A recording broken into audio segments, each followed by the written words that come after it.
The following episode contains major spoilers for a Dungeons & Dragons 5th edition publication. Listener discretion is advised.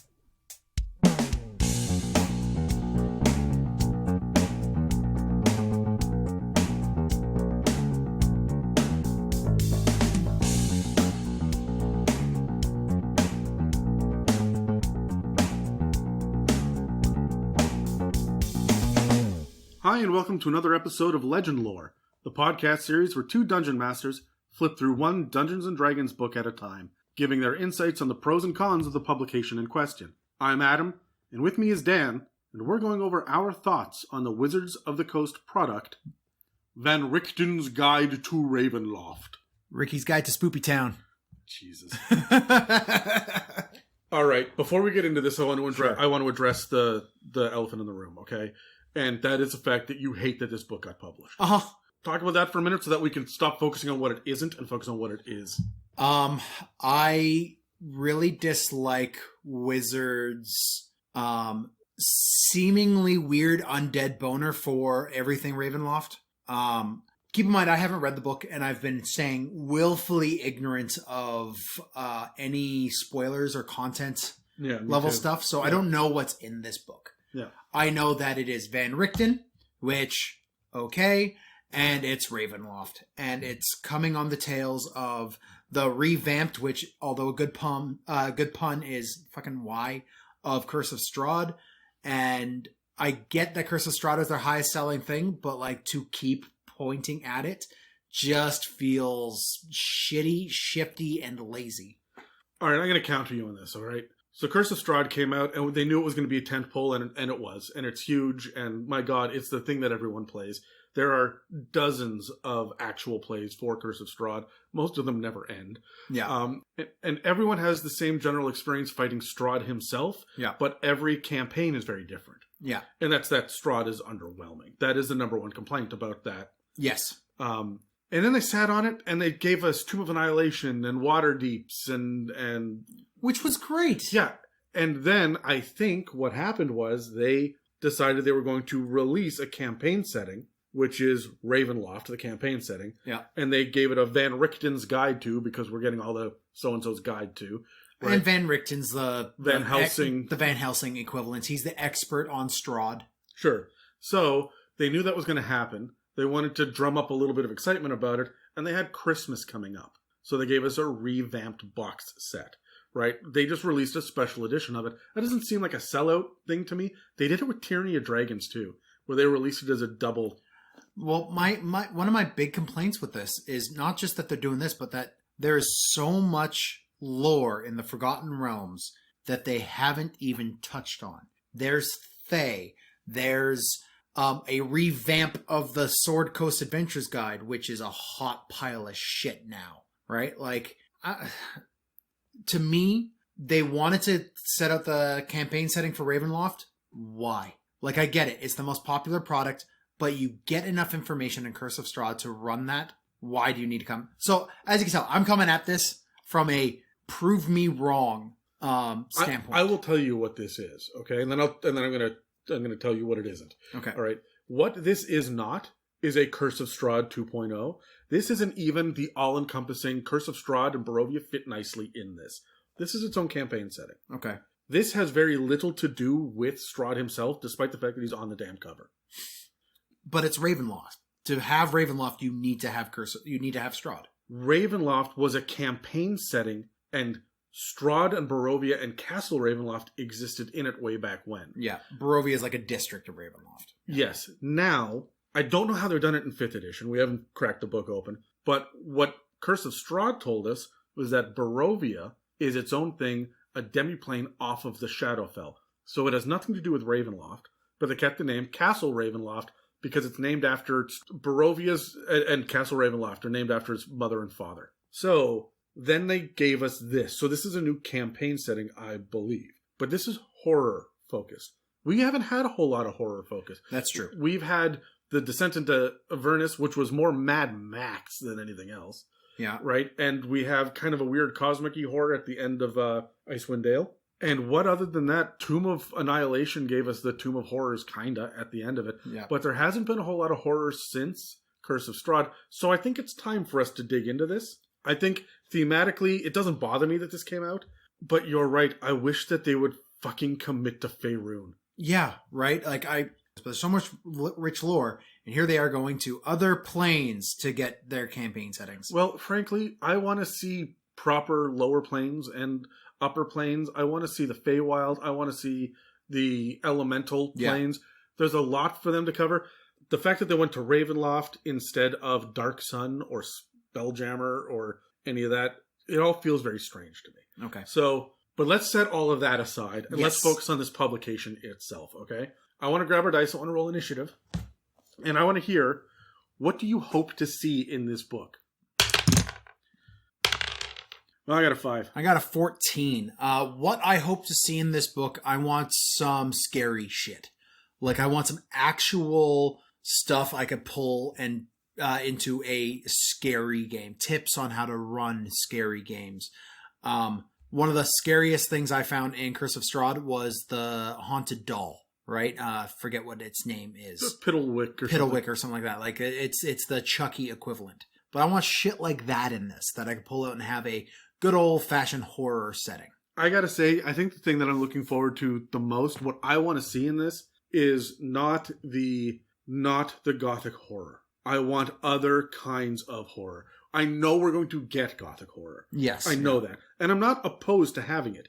I just want to see the other kinds of horror. Give me body horror. Give me cosmic horror. Give me campy horror a couple of times. I want your Piddlewicks. Yeah, I want everything from mad scientists to werewolves to aliens. Like, give me the whole gamut. What I would like to see them flesh out, which is funny because it's the Shadowfell, but what I would like to see them flesh out more than anything else in this book is maybe the Lords of Shadow, or the Lords of whatever they're called. These Lords of Dread or something like that, right? Like these you see it with the Hexblade Warlock, how they have this Shadowfell made blade from the Lord, like that.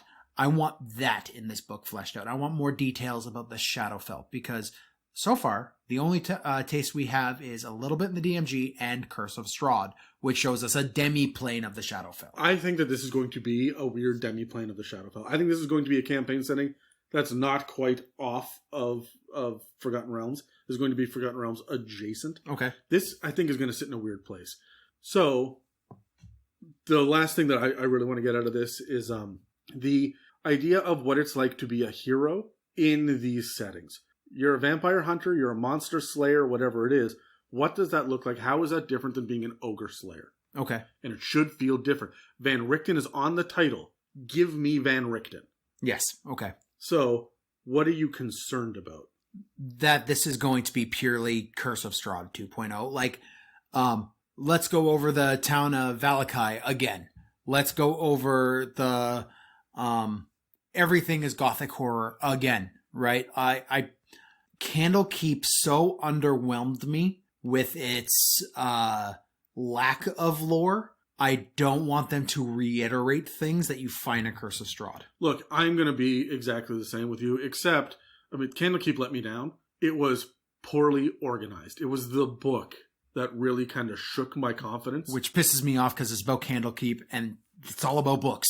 So you think the book would have more thought to it. Yeah, as much as I do want this to be almost, we said the word modular a lot in the last couple of Legend lores. I want stuff that I can pull out and plug and play in any different setting. I don't want it to be so hard and fast set in this world. I would like to see the bits and pieces that are able to pull out. If we're going to deal with a whole lot of different domains of dread, which I know just from this in the first place, from picking up this book, have them all be different. Yeah, okay. Right? Do not just have the same flavor over and over and over. But this one's a girl, and this one's a Goliath, and this one's a... Right? I'm also hoping this doesn't give us weird limitations like Theros did with, like, no dwarves. Yeah, okay. Right? Like, I want to see expansion and opportunity, not limitations. Okay. So, Dan, let's roll initiative, and we're going to go through this book page by page and see what we got. I got a 9. I got an 18. Okay, so I'm starting with the cover art. So, first and foremost, I got the regular cover. Yep. That's not the special edition? No, it's Strahd, and there are a couple of heroes with a bunch of flappy birds. So there are legitimate ravens all over the front of this, which is fine. The tagline, Unleash the Horrors of Ravenloft in this campaign sourcebook for the world's greatest role-playing game. Campaign sourcebook. This is Eberron, Ravnica, Theros, Wildmount. There's not an adventure here. There are plot hooks. Well, they all had mini adventures. There may be a small adventure in here, but that's fine. On the back, what are we getting into? Face your fears. Terror stalks the nightmare realm of Ravenloft. To arm a new generation against the creatures of the night, monster scholar Rudolph van Richten, I wish they'd picked a different name other than Rudolph. It just always sounds Christmassy? Yeah, I don't like it. Has compiled his correspondence and case files into the Tome of Eerie Tales and Chilling Truths. So discover the mysteries of Ravenloft, mist-shrouded lands where infamous dark lords lurk among ageless vampires, zombie hordes, cosmic terrors, and worse. Okay. Then make your choice. Will you create your own domains of dread, settings, or host endless terrifying adventures? Okay. Or will you join the ranks of haunted heroes who embrace macabre lineages, dual-edged dark gifts, haunted subclasses, and other forbidden powers? The mists of Ravenloft are rising. Overcome your dread and forever be its prisoner. Okay. So Grimdark. Yep. The cover page on the inside is looks like a Ouija board planchette. Yeah, okay. Which with raven skulls on it, which I like. I also liked the alternative cover as well. I thought it was neat. I do really wish that they would have some sort of consistency to their alternative covers, and I like the ones that they had for the Player's Handbook, Dungeon Master's Guide. I don't like these other weird ones as much. I think that art is better than the art on the regular book, frankly. But I want there to be consistency. Yeah. So on the inside, just for the credits, this book was led by F. Wesley Schneider, who I don't recognize. Nope. But I mean, there are some names in here that we do, like Jeremy Crawford and James Wyatt, in terms of writers and contributors. The disclaimer, which we got to cover every single time. Yep. By the sole act of opening this book, we're doomed. Oh. Yeah. Anyways, by the sole act of opening this book, you acknowledge your complicity in the domain-spanning conspiracy that denied me, Haslan Rex, Wizard King of Darkon. Darkon? D-A-R-K-O-N. How would you pronounce that? Darkon. Okay. Wizard King of Darkon, my rightful place as both author of and cover model for what could have been so much more than this doubtful collection of lies and slanders. Fortunately, as I've recently found my immortality unburdened by the trivialities of rule, I have endless opportunity to pursue thorough vengeances. God, this guy's wordy. For even the pettiest affronts. Please prepare for my coming. I have a feeling Terry yells that one a couple times a week. Yikes. I expect to be quartered. Terry also yells that a couple times a week. In the utmost comfort, while we personalize your redefinition of the word horror. All cool. Right. Super wordy, but someone's upset. I don't know who this Haslan Rex is. Sure. Haslan Rex. Anyways, contents. There's going to be some character creation stuff. Rules for creating your own domain of dread, which I like. Then there's some domains of Ravenloft, which it does appear that Barovia is a domain, so a subplane of the subplane of Ravenloft. I don't know if Ravenloft is a part of the Shadowfell and this is a demiplane off of it, or if Ravenloft is a demiplane off of the Shadowfell, or if, like... I'm curious to see. The lion's share of this book, 120 pages of it, are about the domains. How long is the actual book? 256. So just about half the book, all right? Then, about a whole bunch of domains. Then we have running horror adventures and tips and tricks. So yay, we get those. And then Monsters of Ravenloft, which we get roughly 30 pages of monsters. So that's the same for all of the other campaign settings. Yep. Is there an appendices? Yes, there is, and it's called a spirit board. I have no idea what that means. I'm assuming it has to do with that planchette that's on Probably. It's like a Ouija board. Yeah. Okay, one question. Ouija.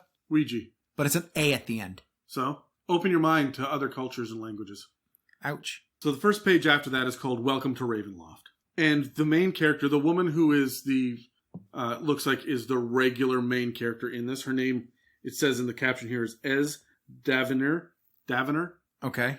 Davenier, who's also on the cover of this one as well as Van Richten, right? So she's getting stalked by what looks like She's also like the main cover model of the special edition cover as well. Yeah. So she's getting stalked here in some art by what looks like Strahd in an astral form. And it's got a section which essentially introduces you to what Ravenloft is.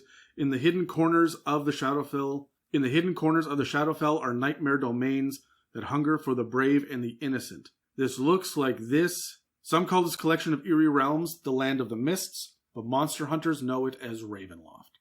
Okay, so Ravenloft is a umbrella term for a series of strange, spooky places. Yeah. So the Shadowfell itself will have its own weird rules, and these will be the little bits and pieces that have been carved out, kind of, I guess, by like little barons and dukes that have. Sure.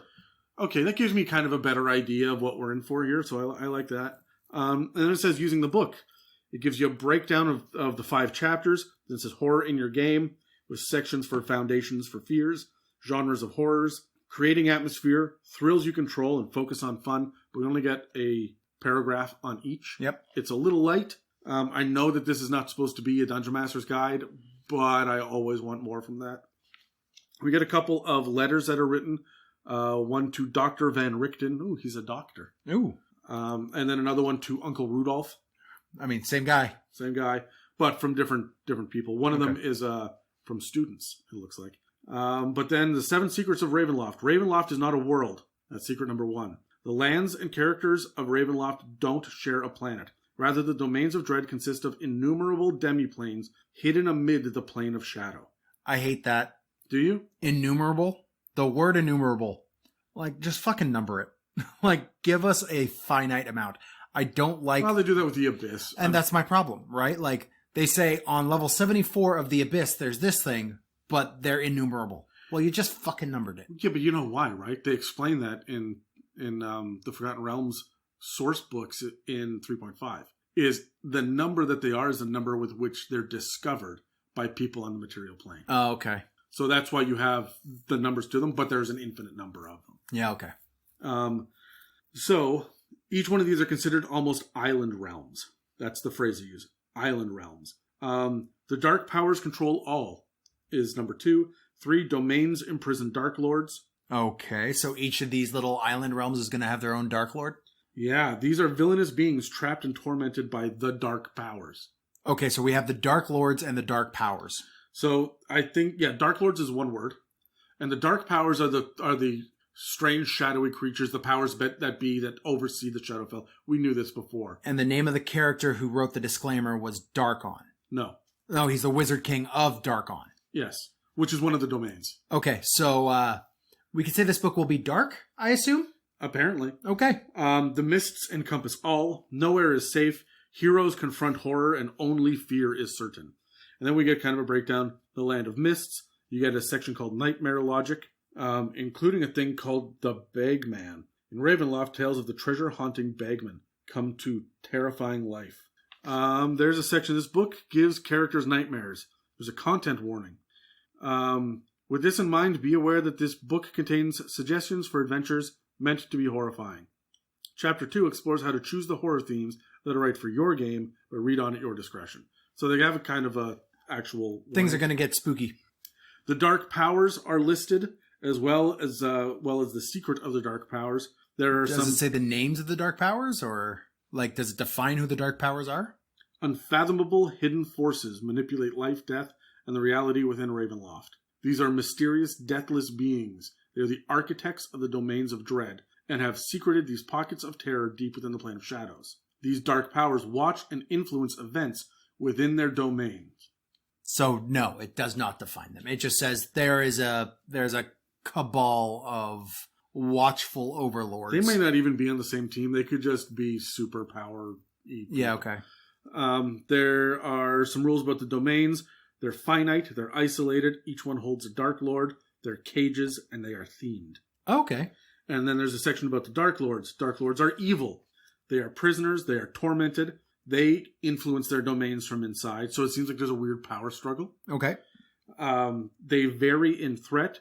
They're active. They don't realize they're Dark Lords. Oh, okay. And they're immortal. So, like Strahd would be a Dark Lord then? Yeah. Okay. Adventurers as well. There's a section for them. Mist Wanderers, Roused Locals. There's some more art and stuff. And that's the end of this section. It kind of gives you a couple of ideas of who would be in these lands and moving about within them. What's interesting is I haven't seen anything that jumps out at me yet, and we are skimming this, right? What's interesting to me is that there's no real way in. No. I mean, even with Curse of Strahd, you just kind of end up there, right? You find a thin veil that you step through. But again, the Shadowfell is an echo plane. So it is so close to the material plane that stepping into it can happen accidentally. I think it says in Curse of Strahd, you could accidentally step into a shadowed area and end up in the one-way direction into the Shadowfell. Well, they've got a couple of ways into Barovia in Curse of Strahd, but they also have a good way in Candlekeep as well, right? One of the adventures pointed at the Shadowfell. Okay, so moving on here, we've got the character creation chapter 1 thing. Nice big piece of art of a couple people fighting a werewolf. Now, this is going to give us some options for our heroes, which they are calling Haunted Heroes, which encourages you and your group to safely explore the thrill of all manner of ghost stories, mysteries, and other tales of terror. Sure. Okay? It gives you a list here to... invites you to be willing to play a scary game, as well as how to prepare yourself to be scared. It looks like there's a lot of tips here on how to play the game as a player, and managing your fears and how to role play a character who is scared. Well, this first section is player options, right? Right. So, know your fears, the evil inside of your character, and the habits of horror heroes. Sure. So it's going to give you some tropes that you can lean on, including limiting comedy, which doesn't say eliminate, just to limit. Consent is a priority. Yep. Knowing what's too far, adding your own terror, and enjoying the struggle. So, cool. Next, we have the player options. We have lineages, which is creating your characters. There's going to be some general options here before we get into it. The first of our options is the Dhampir, which is like a half vampire. You get some random tables to choose from, including your hunger and your origin. Cool. Okay. Giving you some options like you get cerebral spinal fluid as an option for what you hunger for. Cool. Yeah. Is one of them love? No. Good. Yeah. It gives you some examples of Dhampirs in the Domains of Dread, as well as your traits. Which, I mean, looks like there's a lot of option here. Dhampirs are kind of like a trait. Sorry, umbrella, racial option. Like there's no firm size. Will they replace your sub race? Yes. Yes, they do. They do replace your race. They have a thing here called Ancestral Legacy, where if you replace a race with this lineage, you keep the following elements of that race. Okay? And it gives you a list of the things you would keep. Sure. Okay. Okay? Also gives you a couple special features like Spider Climb and a Vampiric Bite. Anyways, moving on. Next, we have the Hexblood, which is a half hag. Cool. Cool. Yep, I like that. I mean, hell, they're luring men into their huts, right? Mm-hmm. Same with the Dhampir. You're getting origins, you're getting sample Hexbloods, and you're getting the breakdown of it, including an Ancestral Legacy. Sure. So this, again, is a template you could put on.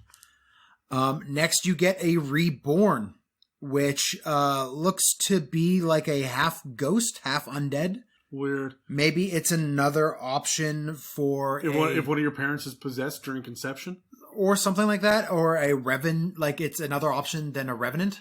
Okay. Right. Again, it gives you. No, it would not be during conception because you get memories that you have lost, so you are brought back from a previous life. Oh, okay. Okay. So it is another version of a Revenant for sure.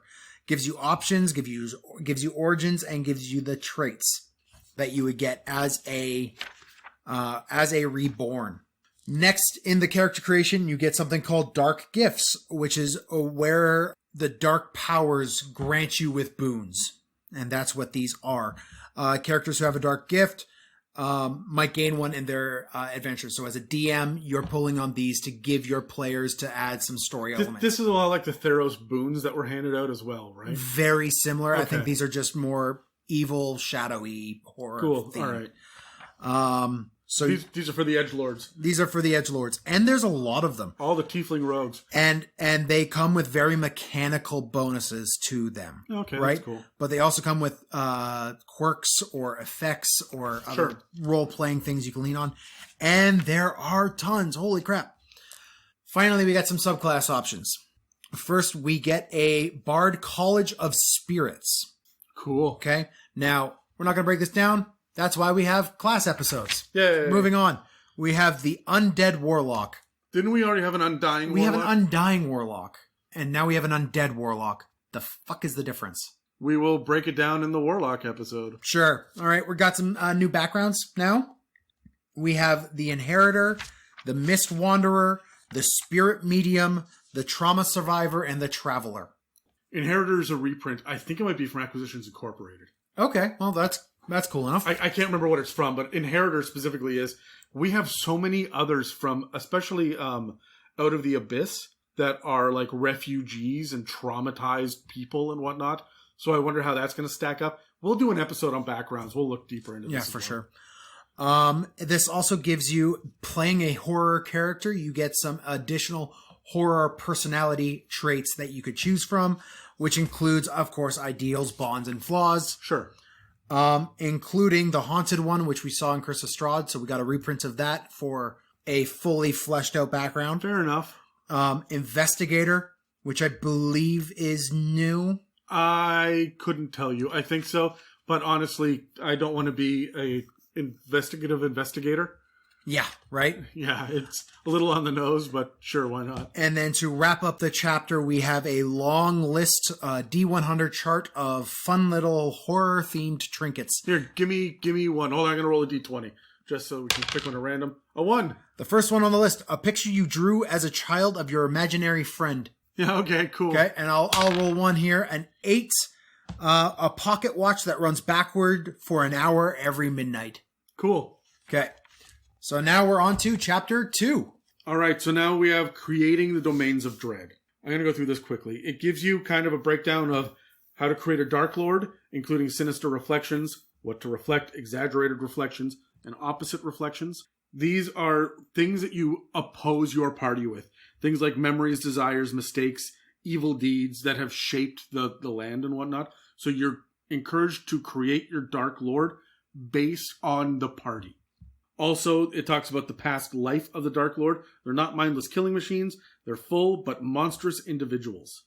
So it asks you how to kind of flesh out a background. This would actually be pretty decent for any character in general. Okay. Like, it asks who was the family, how was the Dark Lord's family oppressed, oppressive, or both? Things like that. Cool. Yeah, interesting questions they have there. Wicked personality. They talk about one ideal, one bond, and a D10 table for flaws. Ooh, they're fatal flaws. Ooh.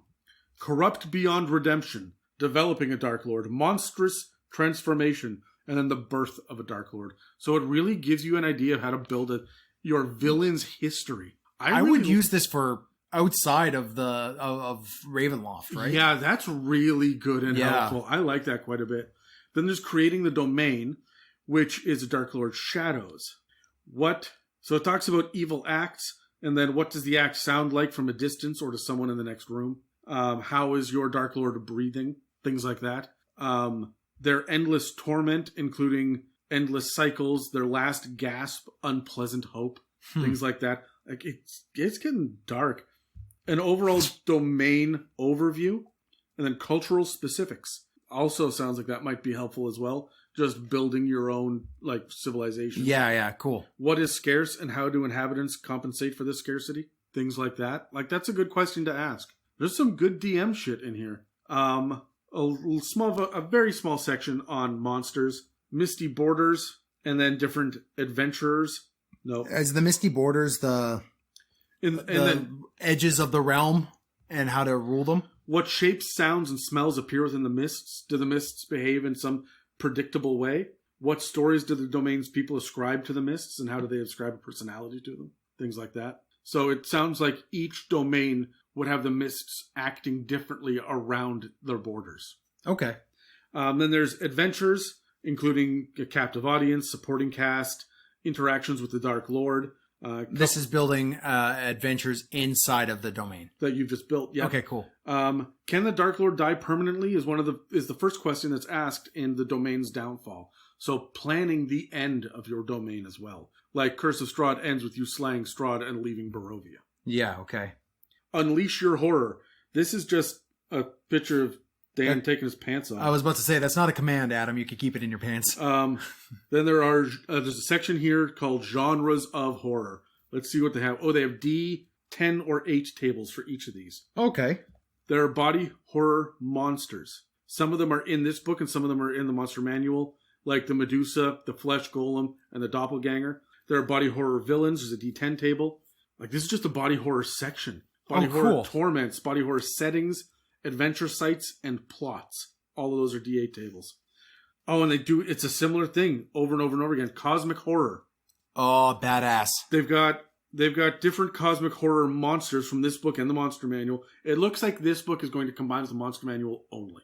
Okay, so they're not going to pull from Volos or... They're not going to make you buy multiple books. They're going to keep it like this. Obviously, when you buy Mordenheim's, there's going to be a lot of good shit in that. Volos as well. Yeah. And I will tell you this right now. If you're looking for some weird aberrant shit, Eberron has some cool high-level aberrations. Yeah. So there's cosmic horror with a bunch of tables. What's the next one? Dark fantasy. Good does not always win. Folk horror. Folk horror? So is that going to be like folklore? Yeah, it looks like that image there is of like a cryptid. Like a Black Peter goat almost. Folk horror explores fears of isolation, superstition, paranoia, and lost truths. Love it. Ghost stories is the next one. Gothic horror. And then there are sections, and they're not broken down quite as detailed, for disaster horror, which is literally natural disasters or supernatural events, things like that. Occult detective stories. So Call of Cthulhu. I'm interested. Psychological horror. Like, what are your characters afraid of? And what might a character think everyone around them is lying to them about? Okay. And then slasher horror. Yeah. Who is the monster or slasher? How do they kill? What made them infamous? Fucking yes. And that is a great chapter all by itself. I wish the whole book was just that shit. Honestly, I'm looking at things like, you had said earlier, hey, we want to get into a not on the mic Call of Cthulhu campaign at some point in time. Because, I mean, if you listen to the podcast, you know we like Call of Cthulhu. And I'm like, no, man, I want to play 5e. Why not both? And now we can do both. Okay, I am excited. All right, and then chapter 3 kicks us off into the domains of Ravenloft. We're going to hand this back and forth. All right, so we're at the domains. It's going to give us a breakdown of the nature of Ravenloft first and what is kind of the general... This applies to all of them. Sure. Stuff. Like the fact that there are mists and dark lords. And shit. It gives you some effects of traveling and wandering throughout the mists. Good, I'm glad. Including some idea of the mechanics of what a mist talisman is. And talismans are going to be incredibly important within everything in this book. It gives you some rules and insights into some magic and metaphysics of the domains, including the rarity of magic, whether or not that magic is corrupted, as well as souls and how they interact with the domains. And finally, how the domains are connected to interplanarly, which isn't a word, but how the domain interactions to the planes function. Okay. And then it is going to describe how life in the domains go, including the culture and technology, the currency, the main languages, religions, times and dates, and travels and correspondences. It's not listing the options. It's saying that this is stuff you should think about and give you a guide on how to handle that. Yeah, I mean, pretty much. It's just giving you ideas of things to think of if you were going to run within one of the created domains that are going to come up here in just a second. Beauty. Okay. It's also going to, once that is all done, it's going to give you a little breakdown of the Ezra, the God of the Mists, which is a... Well, didn't he play the Flash? No, different Ezra. This one is a good god of the Shadowfell. Cool. Yeah. Didn't think such a thing existed. Well, we got one.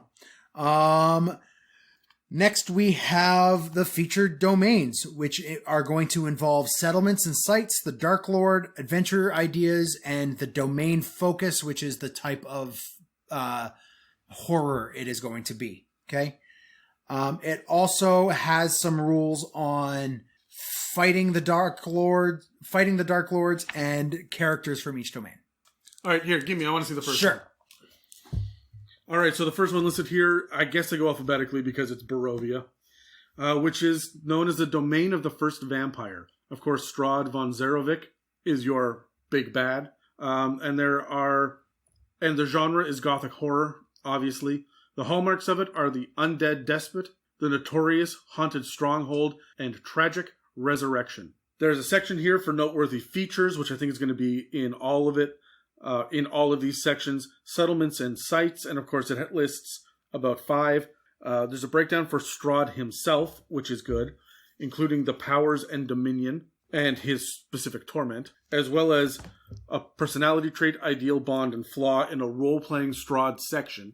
Oh, you mean the thing that they didn't really give us in Curse of Strahd? I've never cracked that book open. There's something like it. To be honest, there is. It's just, it's weak. So I would balance the two of them against each other to see what you need to do. Then there's Adventures in Barovia with a D8 table.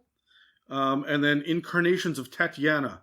Which is Strahd's lady love. And it breaks down who is Tatiana is one of the sections. Cool. And then things you do, like the connection to Strahd, when you would avoid Strahd and how to hunt Strahd, and then things beyond Barovia as well. There's a lot of fun, interesting stuff to go through here. This feels like it would lay out... I want to read this before I crack open Curse of Strahd. I'd recommend it. Just to get kind of the flavor of it. The next one is called Bluetspur, the domain of alien memories. You blew it yourself? The Dark Lord is the god brain of Bluetspur.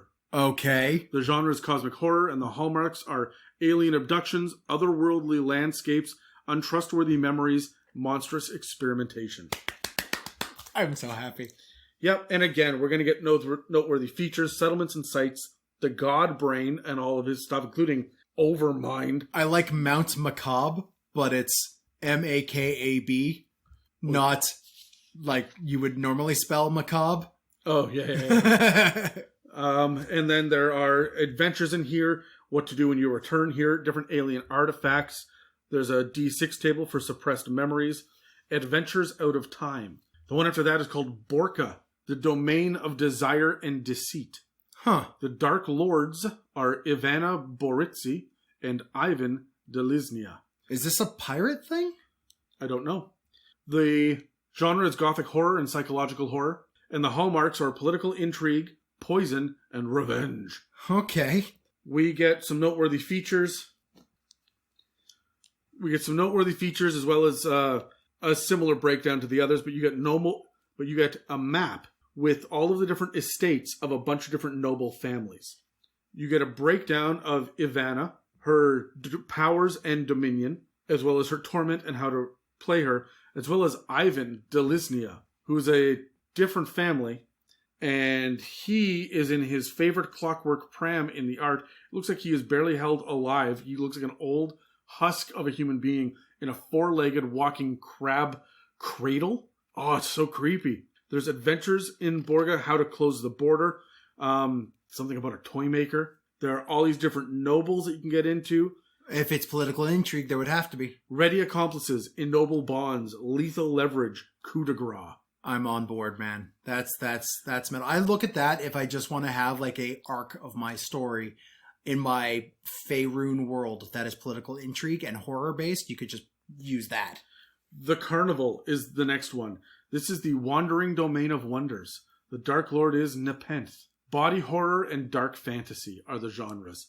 Entertainment is the first hallmark, followed by fey bargains, misfits, and wandering exiles.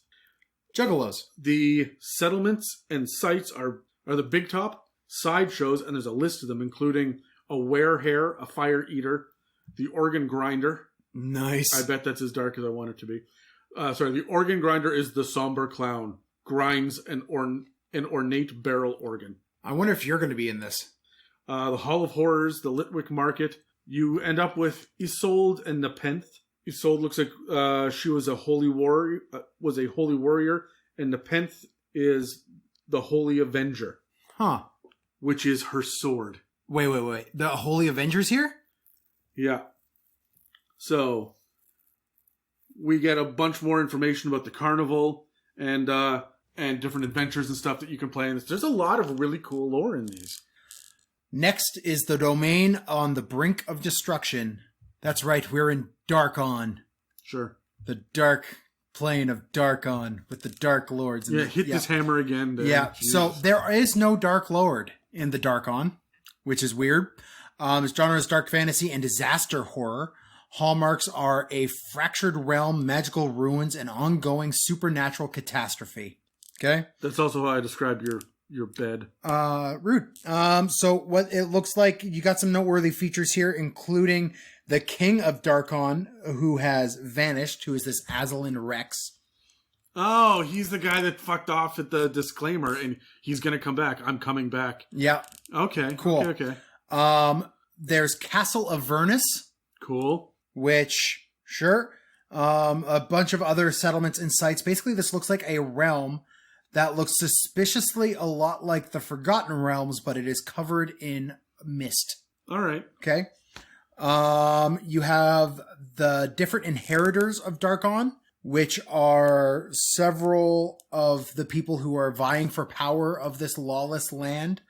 And then a little blurb on who Haslan Rex is, who is an arrogant wizard tyrant who murdered his brother, executed his son, and embroiled his nation in unending war. Yeah, sounds like a stand-up guy. Yeah, nice guy. And he's buddies with Strahd, except he's not. Anyways, adventures in Darkon. What? In Barovia, so this guy's traveling to different realms. Haslan is formed a truce with Strahd von Zarovich, and when Haslan forsook Castle Ravenloft and re-entered the mists, his own domain, Darkon, took shape around him. So he left Strahd to start his own realm.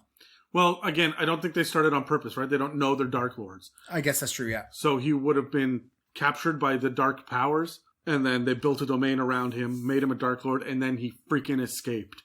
Cool. Next you have the Doom Domain, which is basically the secret of Darkon's doom. Castle Avernus is apparently frozen in the moment of its destruction. Cool. So this place is like a place where time has stopped, which is really cool. And you have a D6 table where you could decide what the final fate of the realm, the domain, is during your little campaign. So, cool. That's pretty cool. Next is Dementalio, which is the domain of decadent delusion. Lots of D's. This is where Terry's from. Yeah. The Dark Lord is Sidra d'Honneur, which is the genres are dark fantasy and psychological horror. And the hallmarks of this one are going to be decadent aristocracy, social decay, illusions, masquerades, and imposter syndrome. So it's actually Terry. So it's actually where Terry's from. Cool. And we don't just mean Britain, although, it's close. Dementalio looks like it is just a city. It is a metropolis that you basically run through here. It's all about going to the Grand Masquerade and the endless party that is there. Lots of adventure options here, another D6 trait, as well as tips on how to play Sidra d'Honneur, who is the Duchess of this realm. There are rules to the Grand Masquerade, including invitations and costumes, social niceties, dancing rules, as well as random complications within the Grand Masquerade, which is a D6 chart. Cool. Should you become unmasked, shit goes down. All right. Next is Falkovnia, which is the domain besieged by the dead. This is a disaster horror realm whose Dark Lord is Vladeska Drakov. All right. Okay. Hallmarks are dwindling resources, survival horror, fickle hero worship, impending disaster, suspicion, and totalitarianism and zombies. Nice. I like all this. This is your Walking Dead. This is your gothic Walking Dead, I would suspect. It gives you tips on how to escape zombie hordes and rules on running zombie hordes. Nice. Including, it also has some settlements and sites like everything else. Nice, beautiful map. Rules on running Vladeska Drakov, who is known as the Crimson Falcon. Next, you have a D10 chart of Falkovnia adventures, which all look, for the most part, getting away from zombies, skeletons, ghouls, and wights. It's very martial as well, as there is apparently a siege, which would make sense with zombies. You have a siege of a zombie horde, including a 2d6 chart of zombie siege encounters. Okay. It gives you a d4 on zombie siege climaxes and how to wrap up a zombie climax. Moving on is Harakir. You just need a Kleenex, right? Several. I hear bounty would help. Next is Harakir, which is the domain of the ancient dead. This is going to be your desert mummies. Yeah, nice. Your Dark Lord is Anktapot. It is a dark fantasy. The hallmarks are ancient tombs, desert perils, lost gods, and mummies. I love that. That's so much fun. Yep. I have a soft spot for mummy shit. There is a pyramid, a labyrinth. There is the rules of running Ankatapot, who is a mummy lord with some additional flavor thrown in there. There's actually a picture of him here, and holy shit, that guy's terrifying. Yeah, he needs some, dude needs to eat. He needs some lotion. Yep.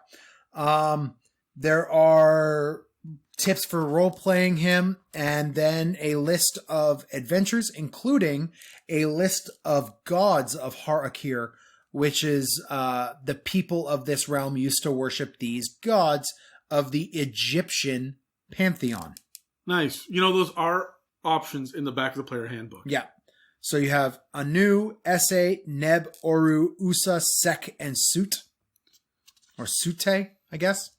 And it gives you... It looks like the mission here is going to be to hunt for the Dark Lord's soul.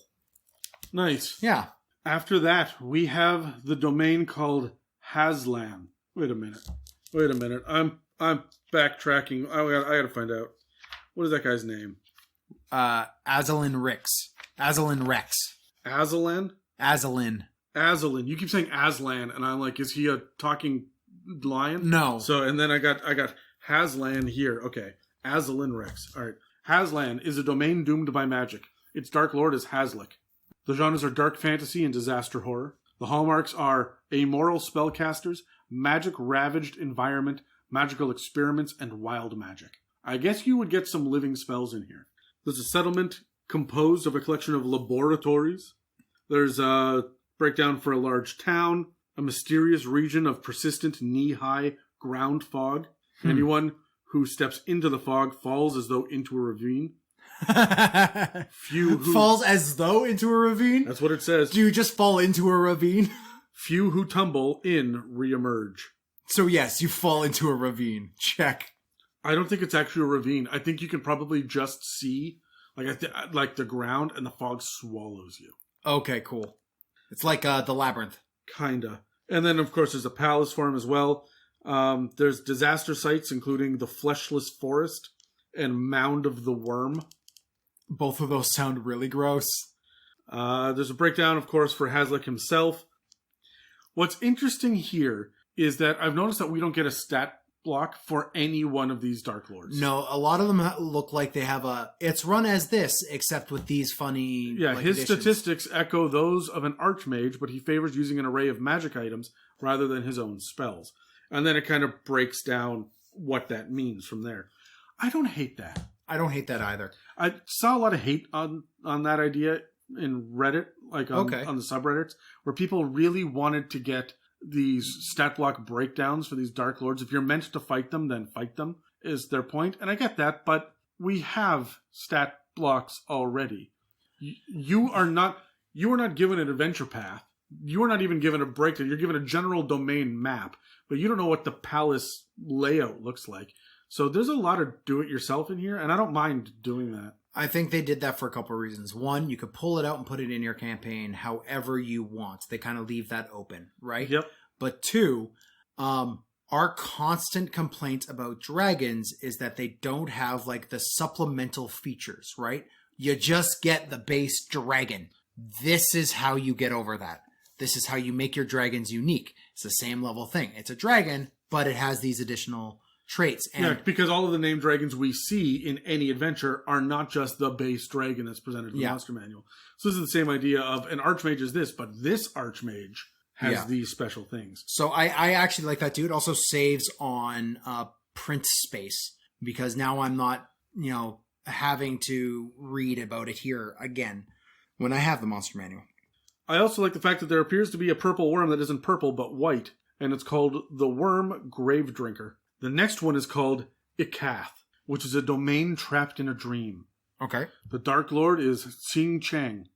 This is body horror and cosmic horror. Ooh. Endlessly changing labyrinth, deadly Zhang Shi, an inescapable dream world. I don't know what Zhang Shi means.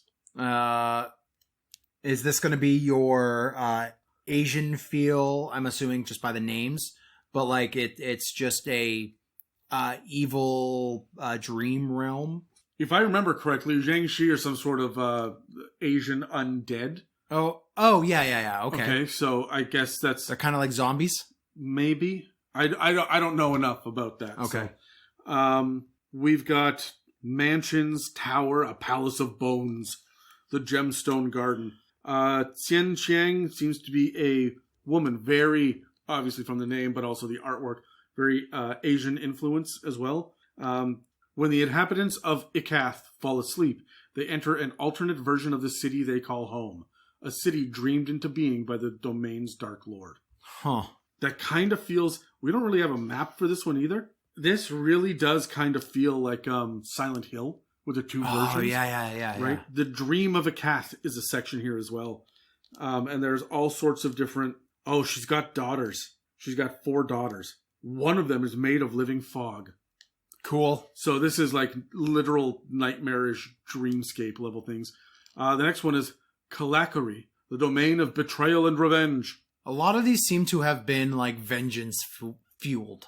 Well, look, that's what you're going to get when you end up in one of these domains. When I guess that's true. Get trapped in the Shadowfell, you're not there because you're full of party times and blowjobs. I mean, have you seen Strahd's place? The Dark Lord here is Ramya Vasavadan. The genres are gothic horror and dark fantasy. And the hallmarks of this domain are monstrous leaders, family intrigue, and a war-torn nation. 2 factions struggle to lay claim to Kalakari's sapphire throne. The soldiers and loyalists of Maharani Ramya and the nobles and merchants who support the younger royal siblings. So this seems to be a whole lot of kind of sneaky, war-torn assassin level stuff here. I really like that. I like that feel. So there are a couple of traitors here. Arajani is the charming face of the resistance for all who oppose Ramya's control of the Sapphire Throne. And he was killed and reborn as a Rakshasa. Oh, cool. Yeah, he works with his sister, Riva. After her murder, she was reborn as an Arcanoloth.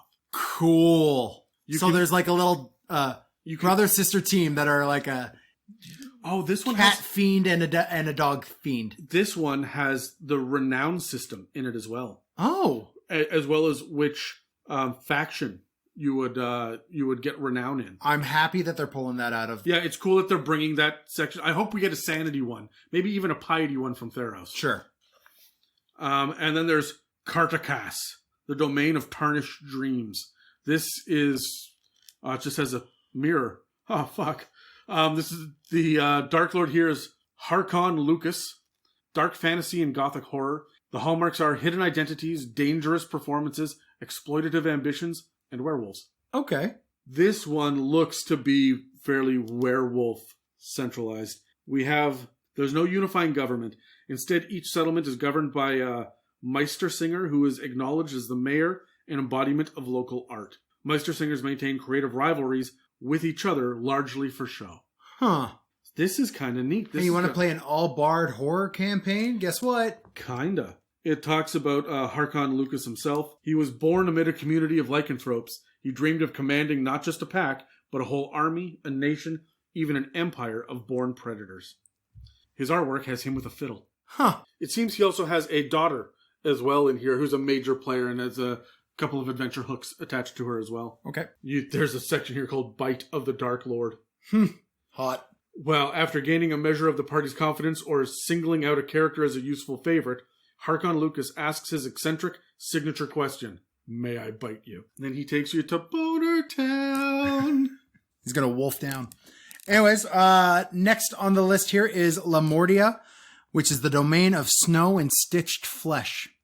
The Dark Lord is Victra Mordenheim, which Mordenheim is a realm in Warhammer, I think. Mordenheim literally just means realm of the dead. Yeah. Well, as would be expected, the genres here are body horror and gothic horror. And the hallmarks are amoral science, bizarre constructs, frigid wilderness, and mutagenic radiation. Is this mutants? I think this is... I think it's... yes. I think it's random... my words. I think it's random, like, stitched together flesh golems in the frozen north. Like, everything's going to be dark and snowy in this one. It's a frigid land of barren mountains, frozen swamps, and icy seas. Yeah, there's steam power driven by boiling sewers, fuels, clockwork inventions, and massive cranes. So this is your steampunk. Okay, but steampunk horror. But steampunk horror, yeah. There's the town of Ludendorff, Neufrechtenberg. Very German, yes. Very German, yes. Schloss Ochbrecher and Schloss Mordenheim. Good lord. Yep. There's also the Sleeping Beast. You're not allowed to DM this one. No. Victra Mordenheim is a... Victra Mordenheim is your Dr. Frankenstein. Cool. Yeah. Yep. Gives you tips on playing Dr. Mordenheim, including the adventures in there. There's a picture of Baron Rudolf von Ochbrecher, who is a brain in a jar on a torso. Is that a second Rudolph? That's a second Rudolph. All right. This one's Baron Rudolph. There is a D10 list of adventures. New idea for monsters, including flesh golems and stuff like that. Animated armor is going to play on. Next is Mordant. Mordant is the domain of the haunted. Its Dark Lord is Wilfred Godefroy. The genre is ghost stories, and this is ancient ancestral curses, haunted mansions, mist-shrouded moors, and vengeful spirits. This is your ghost hunter realm, if you should have one. There is going to be lots of ghosts here, including the Dark Lord himself, who is a ghost with a bunch of other little twists on him. Can you spell Mordant for me? M-O-R? Yeah. Mordent or Mordenheim? No. What's this place called? Mordent. M-O-R-D-E-N-T. Oh, I thought it might be M-O-R-D-A-N-T, which means zesty in French, according to Doritos bags. Oh, okay. This is not the zesty domain. This is not the zesty domain. I However, am disappointed. Van Richten does own a herbalist shop in this one, so you'll probably come into contact with Van Richten here. There are several adventures here, including all who die in Mordant become captives to the will of Lord Wilfred Godefroy. Godefroy. Godefrey. Godefroy.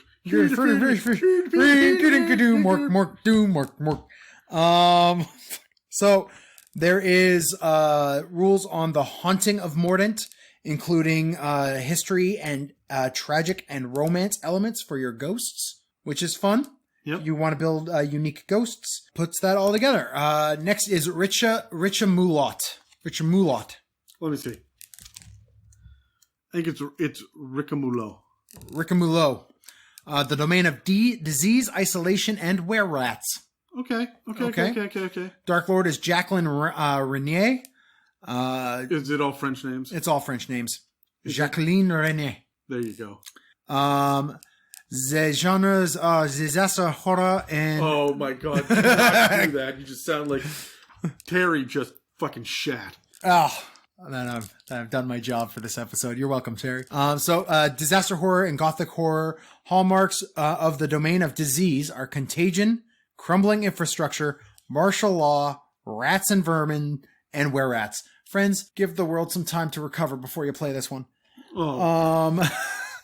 So we got a gnawing plague, or simply known as the gnaws, which is basically turning people into were-rats. Pay no mind to Cool. the nozzle. Jacqueline René is a were-rat who has some control over this area. There's a bunch of Richten adventures, including details on how to run the gnawing plague.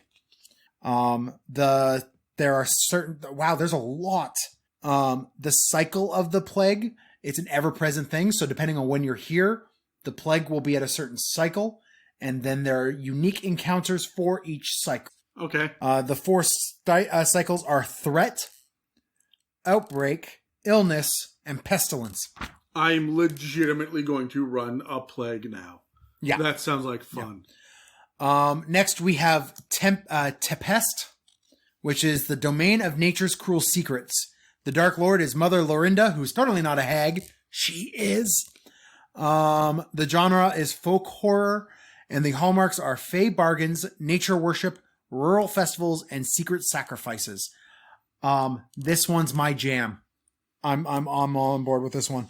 If there's a hag involved, you might need some jelly. It looks like a wild land. The Arkan Heights and the Vichfold Mountains are present here. Cool. Mother Lorinda and her two sisters, so there's three here, who are the Mindefisk sisters, are all green hags. Hey. There's rules for adventurers. Victal and the Tithe, those who come to Tempest inevitably arrive at the domain's lone surviving settlement, Victal. There they find welcoming people, warm food, and beds in an unsettling sense that the daily life and traditions of the villagers conceal horrible secrets. So there's going to be some very much like bright veneer with deep, dark undertones you'll be running with this one. Cool. The next domain is Valachan, which is the domain of the hunter. It's the Dark Lord Chakuna. The genres are gothic horror and slasher horror. This is the first time we've seen slasher so far. The hallmarks of this domain are diabolical traps, hostile wilderness, and survival games. This is going to be Jason Voorhees running through the woods level stuff. I'm on board. Yeah, you're going to get, it says the Mist Talismans. There's been a Mist Talismans for all of these. This is Displacer Beast Skin, Poisonous Flower Blossom, and Rusty Foot Trap. This is your cabin in the woods. No, I don't think so. I think this is a were-tiger who will hunt you down. There's a trial of hearts. There's rules for the trial. And sure enough, there she is with her Displacer Beast. Oh, it's a female were-tiger. Oh, yeah. She is hunting you down. There are different hunt complications on a D20 chart. And then it gets into the other domains of dread. Which is just a list of them? How's that working? So each of the rest of them seem to just get really one large paragraph that takes up about a quarter of a page. It gives you a Dark Lord and then a couple of hallmarks of it and a quick breakdown. There's a D100 chart at the beginning, which means that you can roll which ones you'd like. The ones that have asterisks are the ones with the big breakdowns, but then there are a lot of other ones that are here as well. We've got one. I'm going to give you the hallmarks because okay. The names are just going to be a long freaking list. All right. There's the first one is the Escape from Disaster with a Lightning Rail. Okay. The next one is Life and Death and Strange Invention. The one after that is Cursed Art and a Dour Population. Then you have Corrupt Theocracy, False Deity, one for Bad Parents and Possessed Children. Oh. One for a Banshee and a Silent Village. There's Impending Doom and Surreal Environment in Chlor. Markovia gives us Depraved Science and Sapient Animals. I feel like that's Island of Dr. Moreau. There's Nightmares and Recurring Dreams in the Nightmare Lands, who's run by their Dark Lord is actually the Nightmare Court. Oh, cool. Yep. The next one is the hallmarks are Asceticism, brainwashing and shadows. Oh. Then you've got one for nomadic riders and transformation, one for evil toys and a village of children. There's one for a haunted bridge and a murderous legend. Misdirection and ventriloquism, reality manipulating theater, island domains and nautical horror. So that'll be your pirate one. Yep. That one actually has a much larger breakdown than the others. One called the Shadowlands, which is about falls from grace and heroic sacrifice. Imprisonment and swamp magic. Endless warfare, repeating history. Undead military dictatorship.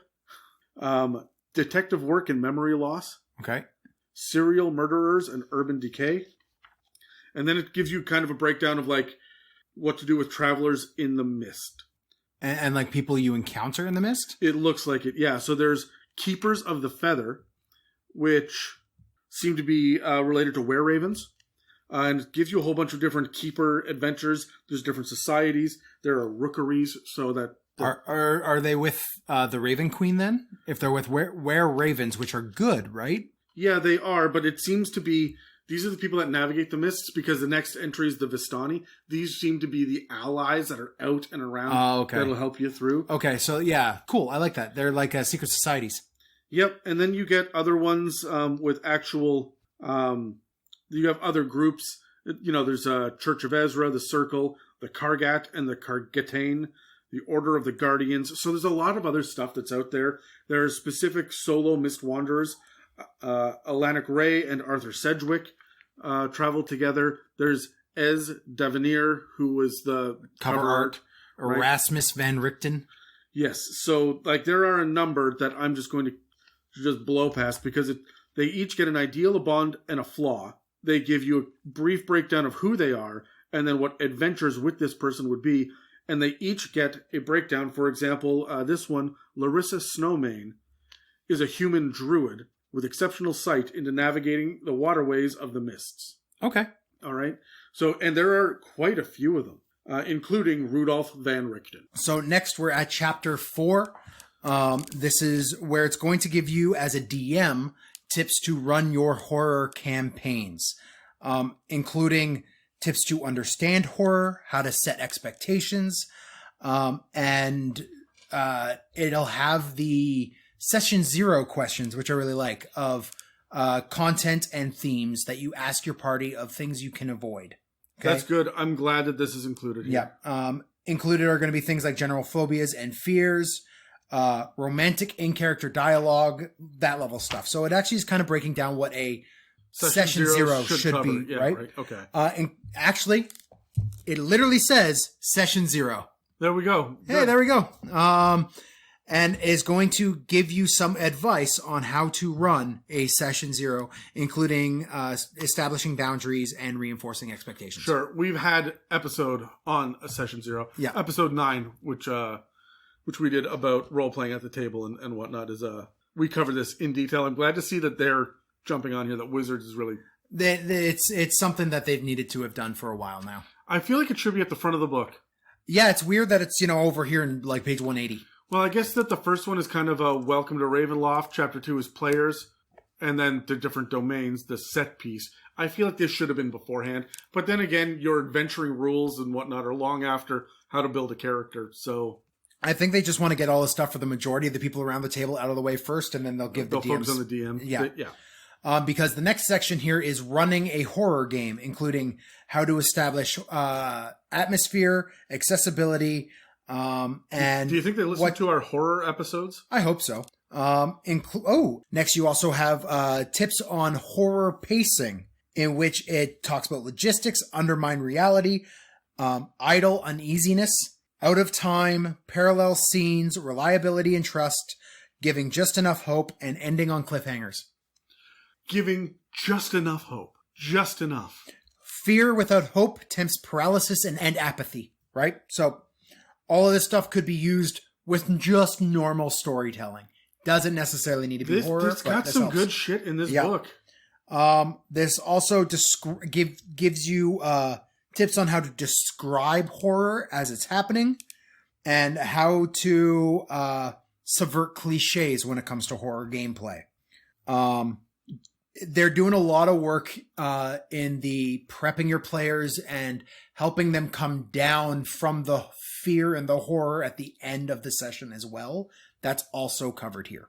Okay. Next is going to give you rules on the Taroka deck and the Spirit board, which is your tarot and Ouija board, as well as some rules on curses, including the components, the layings of them. Oh, thank God. Some Finally. sample curses, the burdens that the curse comes. And this is coming with the victim gains 3 levels of exhaustion that can't be removed while the curse endures. Good. Like some level. This is part of the section called the Horror Toolkit.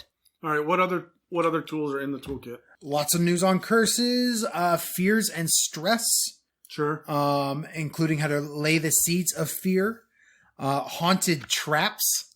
I like that. Including some... it gives you haunt bonus on your traps here, which will help you out and gives a few good examples of haunts, as well as survivors.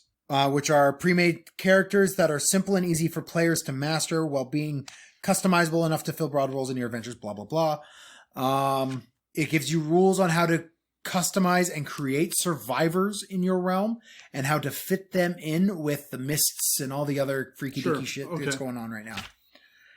It also gives you templates and talents for these survivors. So if you want to play one, there are some legit feats here, which are basically what these are, except they're added traits that you would get at 2nd and 3rd level. Okay. Finally, it's going to give you the stat blocks of the Apprentice, Disciple, Sneak, and Squire, which are the sample stat blocks to use for your survivors. So next is the Adventure, which is the House of Lament, which is an adventure for a party of 4 to 6 first level characters who will advance to at least 3rd level by the adventure's completion.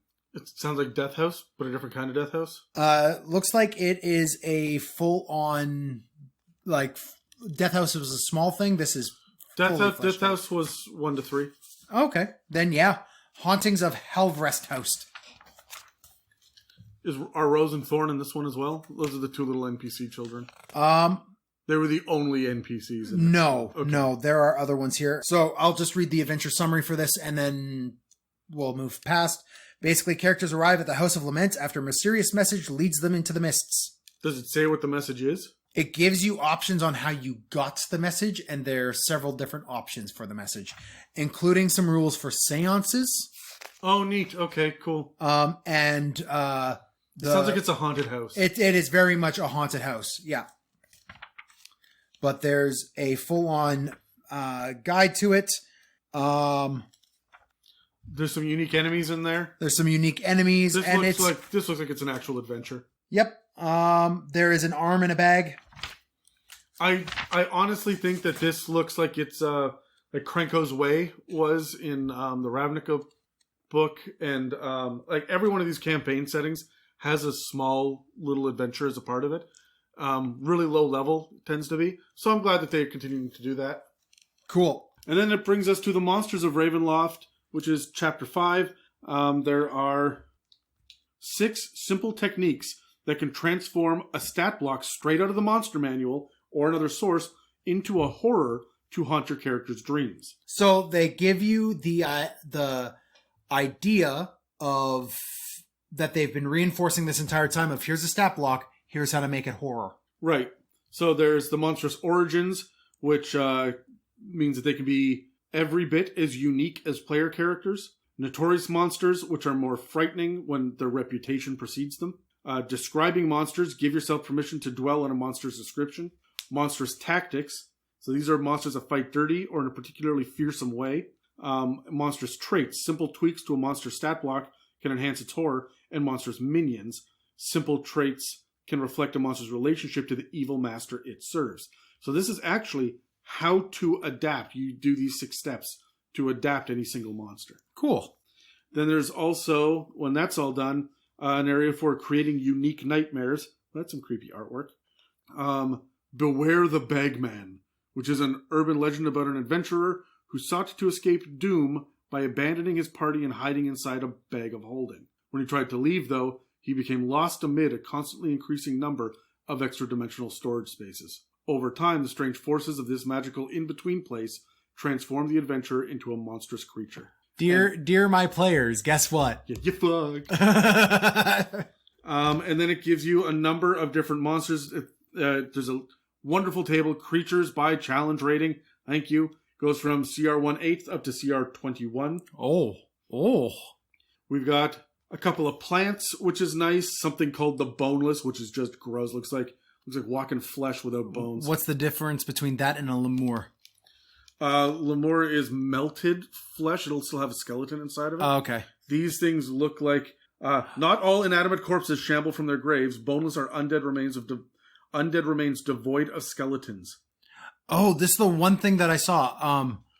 People have been pairing these with skeletons because of their challenge rating. Challenge rating 1. So. Where they have a undead creature come up to them, and it is a boneless pulling itself off of a skeleton, and now you have to fight a skeleton and a boneless. All right, so Dan, we saw this in Candlekeep. 5th edition has changed. Okay. We're getting a proficiency bonus in the stat block. There is no alignment, and spell casting is part of the actions. Okay. We get Brain in a Jar as well, which is a small undead. A Carrion Stalker, which is a challenge rating 3. A Carrionet, which is a small construct instead of a marionette. Okay, yeah. And then it looks like we have Headless Horseman. Something about Headless Hunts in this section.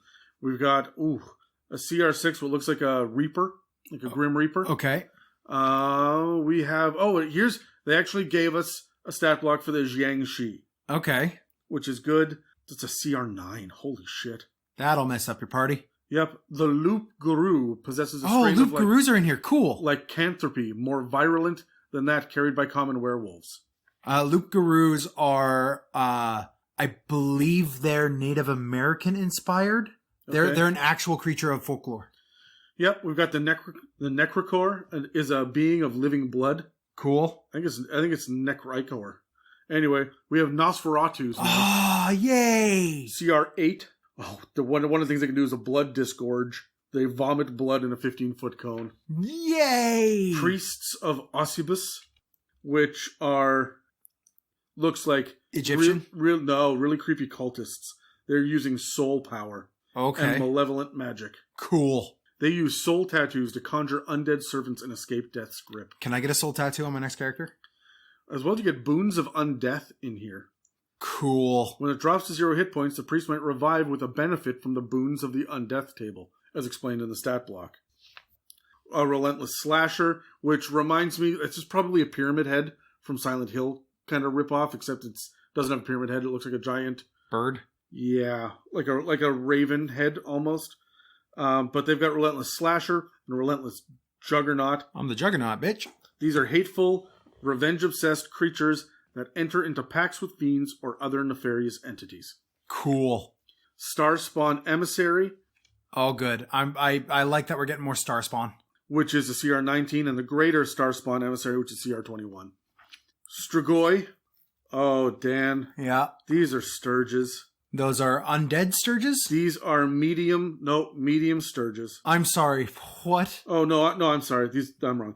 The first Strigoi were created by spellcasters who subjected swarms of Sturges to transmutation spells. Good. These things have... Hey, wizards? They can Could you not? They can magically command any Sturge within 120 feet. Oh, fuck. Guess what you'll be facing? No! Swarm of maggots, swarm of scarabs. We've got some Inquisitors. Some unspeakable horrors. That's just nuts. So there are some Inquisitors, which are psychically gifted, which are part of the Ulmist Inquisition, an order of psychonic inquisitors that seek to discover the wickedness hiding in people's souls. Oh. So these are kind of like a cult, just a lawful neutral cult? I'd love it if they would give me a goddamn alignment. Then there are Unspeakable Horrors, which is just aberration nonsense. They look super freaky. CR8, you customize them with different D4 tables for body composition, hex blast, limbs. Then you get a vampiric mind flayer. Wait, how is that any different from a normal mind flayer? This one will eat your brain and drink your blood? Oh, here we go. They give us a breakdown of were-ravens, including were-raven lycanthropy. Oh, okay. Actually, this might just be A reprint? a reprint of the one that we already covered in our lycanthropy episode, our second one. Then there's the Swarm of Zombie Limbs, the Zombie Clot. That's gross. A D4 table for zombie apocalypses. Huh. And Zombie Plague Spreader. And then, of course, you get the Spirit Board at the end, which looks like a unique kind of Ouija board. Ouija board. Obviously, you're not supposed to use this. This is just fun artwork. You could probably make your own. Cool. So, Dan, grab your die. I want to know your overall impressions. I got a nat 20. I got 3. I like this book. I like it a lot. As a horror fan, this scratches a lot of itches. However, I've had a lot of DM work to do with it. This starts my path, but does not finish it by any means. There are a lot of tools for new DMs to use when they are trying to do a new horror campaign. I would have loved to have had a book that includes this chapter 4 when I was starting off as a DM. The monsters are fun and flavorful. There's not enough of them for me, but I always want more monsters. Yeah, there's never enough. No, that's perfectly fine. Just give me a monster manual too, please. Yeah. But this was not Curse of Strahd Point 2. No, it wasn't. It was barely mentioned Strahd. I know that he's on the cover art because, of course, he is. He's a selling feature. He's their celebrity in 5th edition, right? Yeah. It's like you slap Matt Mercer's name all over the Wildmount book, right? Like they even have artwork of him in it, right? Yeah. So I don't begrudge them that by any means. The guide to Ravenloft is a bit of a misnomer, I feel. But what else are you going to call it?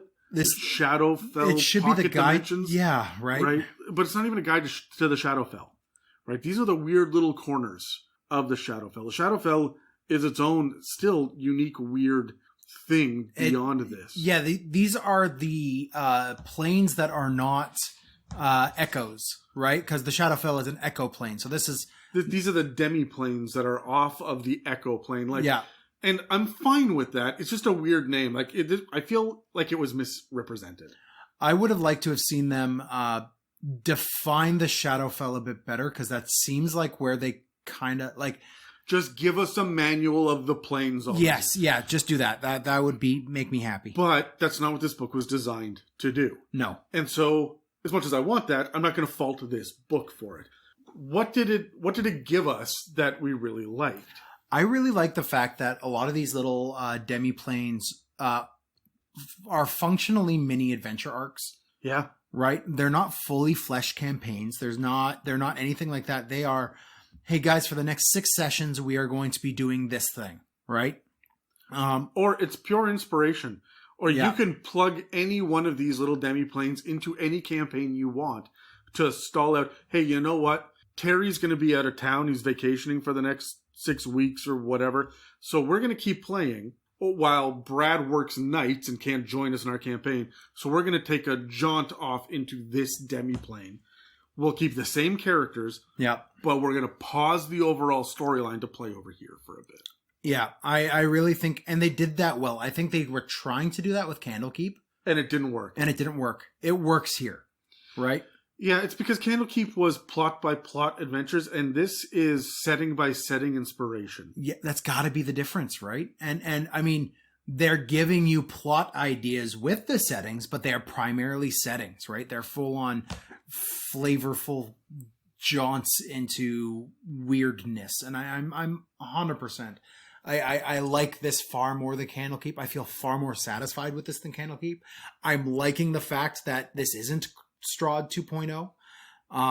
I like for somebody who likes horror and is a horror fan, being able to put D&D 5e, which has a reputation as being a game that is weak when it comes to horror, to have resources now that can help you with that, I think is vastly more helpful than I thought this book would be. I love this as a tool for Dungeon Masters. As Yes. a DM, buy this book. I love this book as a tool. This is not my first 3 purchases, but it's probably up there. It's in the top. It's 8. Yeah, honestly, it's pretty high up there because I'm a horror fan. Yeah. But for players, I don't like the Wizards of the Coast, and I mean, TSR did this too. They released a new book, and the book has a couple of player options and a bunch of DM stuff, and then a couple of items, and they sprinkle a little bit through it so that everyone has to buy the book. Yeah. I wish they would release Eberron, Ravnica, Theros, Wildmount, Ravenloft, Sword Coast Adventures Guide, and then the Player's Handbook 2 with a little section under all of these different subclasses. This one fits with this setting. You can put it anywhere, but it was inspired by this. Players don't need to buy this book. You're going to buy it for 2 subclasses and 3 races, 3 race options, and then backgrounds. Players shouldn't buy this book, but they're going to be excited to pick it up, but there's nothing in here for them. Mm-hmm. Yeah. Right? It's a decent enough idea. I would hand this out as a DM. I'm buying this book and giving it to my players to say, everybody read chapter 1. Yeah, this is a 1 per table. Yeah, but I feel like, oh man, my character building session, everybody come together on Friday night, we're going to build characters. Everyone's going to be passing this book around, but nobody needs to go spend the $60 fucking on it. Yeah. Right? For what it offers to players, it's not enough. It's too light. There should have been 5 or 6 more subclasses or race options. They have a tendency to only give us 2 subclasses at a time per book, and then 3 years down the line they'll put them all together in a compendium of some sort, right? Yeah, I know, and it sucks that they do it that way. Look what they did with Tasha's, right? That's basically what Tasha's was. Well, Tasha's was the Artificer and Skag plus some new stuff, right? Yeah. But there's still a lot of stuff in Sword Coast Adventures Guide that did not make it into Tasha's, right? The Arcana domain for clerics didn't make it into Tasha's, right? The Purple Dragon Knight, but nobody cares, right? And the Battle Rager. What was the Battle Rager, the Dwarven Barbarian, right? That stuff didn't make it into Tasha's. It doesn't feel like enough for players. As a dungeon master, I love this book. As a fan of D&D, I love this book. As a fan of horror, I love this book. As a player, this feels like a D&D Beyond purchase. Someone else buy it. I'm going to borrow it for a weekend. Honestly, I think as a player, you don't buy this book at all. That's what I mean. Like, this is a lend. Yeah. Well, this is a go to Google, right, and figure out what the subclass. I don't want to, sell that, but there's not enough in here. I agree with you, but this book isn't a player's book. It just isn't. It is for DMs, right? And you see that with the Van Richten's guide. The race options in this are, hey, if something happens to your character, you can have this kind of template thing that changes what your character could do, whether you're a Dhampir or a Hexblood, right? Yeah, and I like that. That's neat. I'd like to see 3 or 4 more of those. Give me a Lycanthrope one. Yeah. It's weird that we got a Hex one, but not a Lycanthrope one. I think it's because Lycanthropy can be undone. Okay. I'd have to look into the Hexblood. Like, I don't know enough about it. But honestly, I don't hate any detail in this book. Neither do I. I'm okay with the dark powers being shadowy figures. I don't need anything more than that. That's what I think a lot of gods should be. It's weird that they don't stat them out, but they nearly stat them out. They've statted out demon lords and stuff like that, and I think those are kind of on par on level wise. So, but when you're dealing with the Shadowfell, which is all about deceit and mystery and what happens in the mists, having the gods here be unknown suits me. I like that. Leave it alone. Yeah. I like that the Dark Lords give you enough to build it yourself. You'll notice that there's not a single challenge rating requirement on any one of these realms, these dark domains, which means I can take my Archmage stat block and give him as many items as I need to be able to go toe-to-toe with whatever party shows up. Yeah. If they just statted them out, that means that I'm never going to be able to use Darkon, for example, for my level 4 party, because everything is CR 17. Sure. Or I can't, or it's all CR 4, so why would I bother to go there when I've got a level 15 party, right? I think it's better that they made it this way, despite all of the bitching on Reddit. Yeah. Right? Yeah, I don't think, like I said at the beginning of this episode, my experience with this has been willfully ignorant. So I've been avoiding Reddit because of it. Hearing that people are bitching about that, they're not putting enough thought into how beneficial the theory of this is, right? Like we saw with Candlekeep changing the stat blocks, we're seeing them change how they are presenting big bad evil guys. That we're seeing the way that they want to change how they show us monsters by showing us it's this stat with these things, right? You said that, it would be great if they gave us alignments. Nah, it's clear to me that they're doing away with alignments. Yes, I am aware of that. But I don't want to have to read 2 pages of flavor text to figure out if these are good guys or bad guys. Well, the thing is, a lot of people just were, and this is a problem, a lot of people weren't reading the flavor text to generate what that opinion is. I mean, look at the amount of stuff we discovered in goblins and orcs and gnolls in the Mob Mentality episodes we've done, right? All of the new information we discovered of iconic in every single table races and mob monsters, right? Throwing out new things, people aren't reading those blurbs as much. They're going to read the stat blocks first. And taking away the alignments and giving us proficiency makes them more situationally applicable depending on where you need that kind of stat block in your campaign. As a lazy DM, I like it. You want to know what I want more than the... Fine, you're right, flavor. Give me an ally, neutral, or enemy signifier. Right? It tends to be this. You don't have to use it, but the idea of a merchant is neutral, a fiend is an enemy, and a celestial is usually an ally. You do whatever you want with it. Here's the flavor text of it, but I can, at a glance, flip through and see that, oh, this name is in bright blue, it's an ally. It's in dark red, it's an enemy.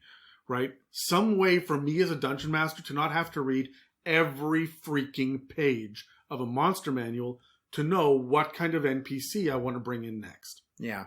It's just something that I would like to see them figure out how to do. If you're not going to use alignments to help us figure out how to run it. And how many times has Terry said, well, obviously this thing is chaotic good, so therefore I would think about it from this perspective.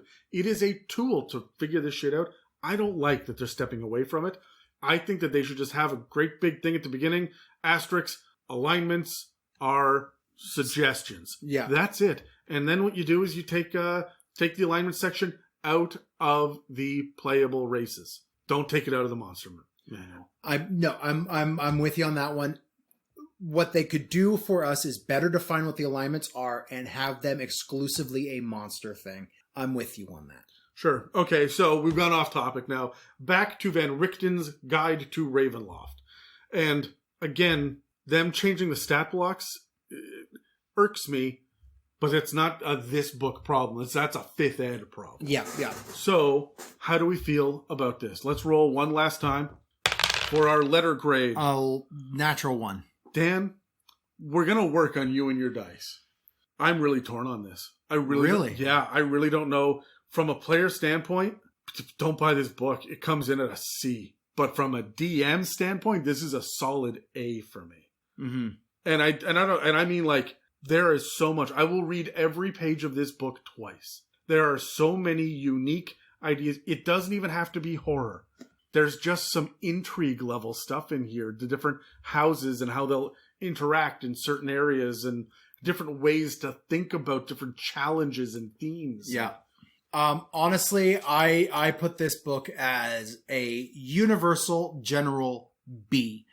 Mostly because some of the options for filling out your backstory, as well as your the hauntings that your character's been through or has experienced, plus some of the other options for weird locations your character's been, or political interactions and how to work with those.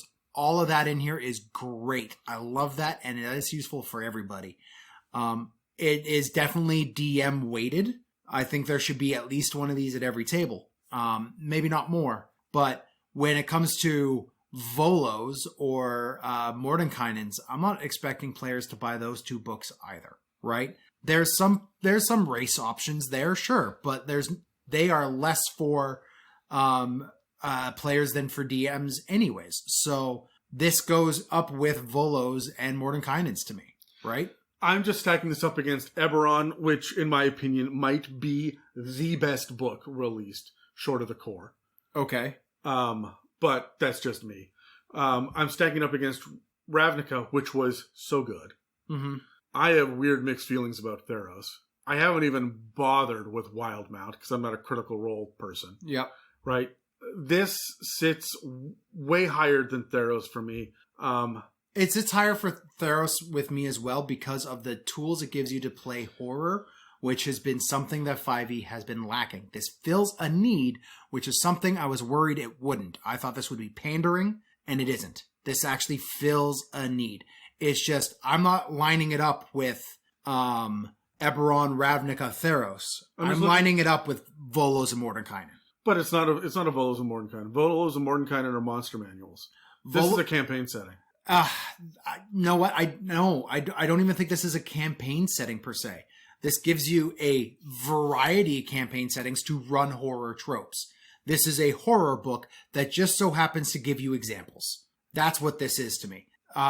It's, you see in like Volos, how Volos breaks down full monster cultures and stat blocks. Mordenkainen's does the same thing, like breaks down the ecology of mind flayer colonies, right? That would go along with it as well. That's why I'm putting this book next to Volos and Mordenkainen's, not next to Eberron's and those, because Eberron is going to, decisions of this one political structure is going to impact the entire campaign. You want to know? Whereas that's not going to be a thing here. All right. You want to know the difference? Candlekeep was a bunch of modular little storylines instead of a story arc like we usually get in one of these adventure paths. Yeah. This is modular campaign setting the way that Candlekeep was modular adventure. I don't mind that. I like it. I'm still putting it next to my campaign settings. Like, that's where this belongs for me. But as a result, I'm going to call this a B+. Okay. Right? It would be an A if it was focused directly on one thing or another. But they're just... If you're a fan of Ravenloft, you're going to pick it up whether or not you're a player. Yep. And that's the same for Eberron in my head. Dungeon Masters should pick this up. Yes, I agree. Short of if you are playing the happy-go-lucky, everything's bright, like sparkly and bright campaigns. Like if you're playing that level of high fantasy campaign, maybe don't pick this up. But that even those campaigns should have aspects of horror in them, and this will help you work within that gradient.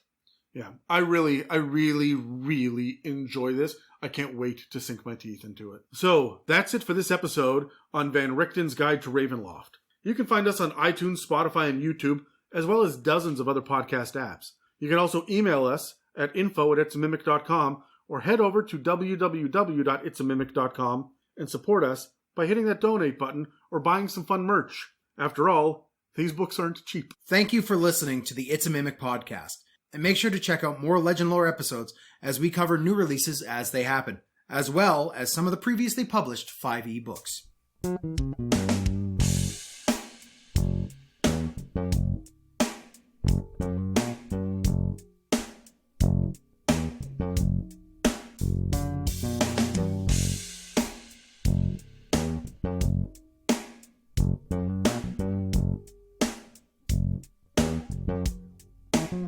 Thank you.